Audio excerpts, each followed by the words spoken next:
मेरा परिचय, मैं कमल सिंह वालिया, राष्ट्रीय महासचिव भीम आर्मी भारत एकता मिशन। आज आप लोग जो है यहाँ बैठे हैं और आपने जो काली पट्टी जो बांधी है, क्या उसका नाम है? हमने जो ये काली पट्टी बांधी है, हमारी भूख हड़ताल तकरीबन पिछले 5-6 दिन से चल रही है। भीम आर्मी के राष्ट्रीय उपाध्यक्ष मंजीत सिंह नोटियाल जी पिछले 5 दिन से भूख हड़ताल पर है।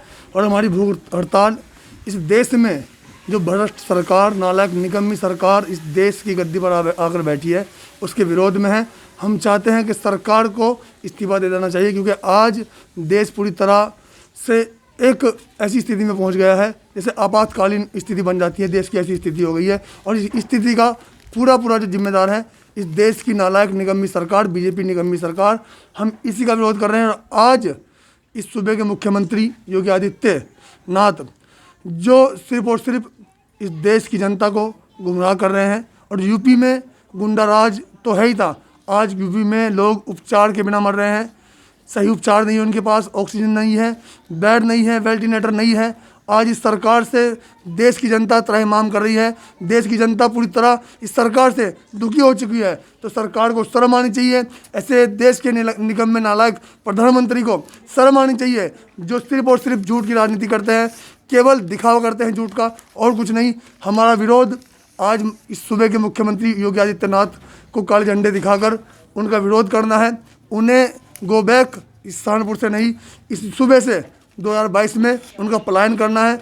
इस देश में अब बीजेपी का भी दिन दूर नहीं, जब इस देश में बीजेपी को भागने का काम करना पड़ेगा। इस देश की गद्दी को बीजेपी को छोड़ना पड़ेगा और यहाँ एक बार फिर से बहुजनों का राज आएगा। क्योंकि साथियों, आज इस देश में पूरा देश जो है बीजेपी सरकार से दुखी हो चुका है, परेशान हो चुका है।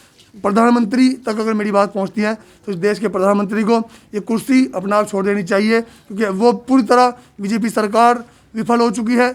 आज इस सरकार में गरीब आदमी, इस देश का गरीब किसान मजदूर सब दुखी है। तो ऐसी सरकार को शर्म करनी चाहिए और अपनी गद्दी से इस्तीफा देना चाहिए। मंजीत नोटियाल जी अभी बैठे हुए हैं भूख हड़ताल पे, उन्हें भी घर पे नज़रबंद कर दिया गया था पुलिस प्रशासन की तरफ से, और आज यहाँ पर भी मौके पर जो है कुछ पुलिस प्रशासन के लोग मौजूद हैं। क्या है मामला है? देखिए, ये डर है। प्रशासन पूरी तरह सत्ता के दबाव में आकर के काम कर रहा है। हमने कॉल दी थी कि हम लोग इस सूबे के मुख्यमंत्री को काले झंडे दिखाएंगे और यहाँ से सहारनपुर से गो बैक का नारा देंगे कि आप जाइए, आपके बस की सत्ता नहीं संभालनी नहीं है। आप जाके किसी मंदिर में बैठिए, किसी धर्मशाला में बैठिए, जाकर मंदिर को चलाइए। आप मंदिर को चला सकते हैं या किसी मठ को चलाइए। आपके बस का देश चलाना नहीं है, आपके बस का राज्य चलाना नहीं है। आप सिर्फ और सिर्फ मंदिर चला सकते हैं। आज देश की जनता आपसे परेशान है, तो आप ये देश छोड़िए, इस देश की गद्दी छोड़िए, मुख्यमंत्री का जो है मुख्यमंत्री की गद्दी छोड़िए और इस सूबे के मुख्यमंत्री से कहना चाहते हैं कि आप अपने मुख्यमंत्री पद से इस्तीफा दें। आप लोगों को आज यहाँ पर मौके पर ही नज़रबंद कर दिया गया पुलिस प्रशासन के, तो आप लोग अभी कैसे फिर आप जो देखिए, विरोध प्रदर्शन? भीम आर्मी मात्र चेहरे से नहीं, भीम आर्मी एक विचारधारा है और भीम आर्मी के लोग पूरे देश में काम कर रहे हैं और इस ज़िले में, पूरे ज़िले में काम कर रहे हैं। तो भीम आर्मी के कोई ना कोई साथी, प्रत्येक कार्यकर्ता, वो वही चंद्रशेखर है, वही कमल वालिया है, वही मंजीत है, तो कोई ना कोई झंडे दिखाने का काम जरूर करेगा। हमने अगर कहा है तो उसको करके दिखाएंगे। पुलिस हमें अरेस्ट कर सकती है, मुकदमे लगा सकती है, जिनसे हम डरने वाले नहीं हैं, क्योंकि हम लोग अपने बहुजन समाज के लिए, इस देश के हित के लिए संघर्ष कर रहे हैं, इस देश के हित के लिए बात करते हैं। और ऐसी नालायक निगम्मी सरकार से एक बार फिर कहना चाहते हैं कि आपकी सत्ता में आज इस देश का किसान मजदूर उपचार से लाचार है, मजबूर, दिहाड़ी से मजबूर है, काम से मजबूर है, खाने को रोटी नहीं है। तो सरकार किस तरह की सरकार चला रहे हैं आप इस देश की गद्दी को छोड़िए और प्रधानमंत्री और उत्तर प्रदेश के मुख्यमंत्री अपने अपने पदों से इस्तीफा दें और इस जनता को निजात दिलाएं।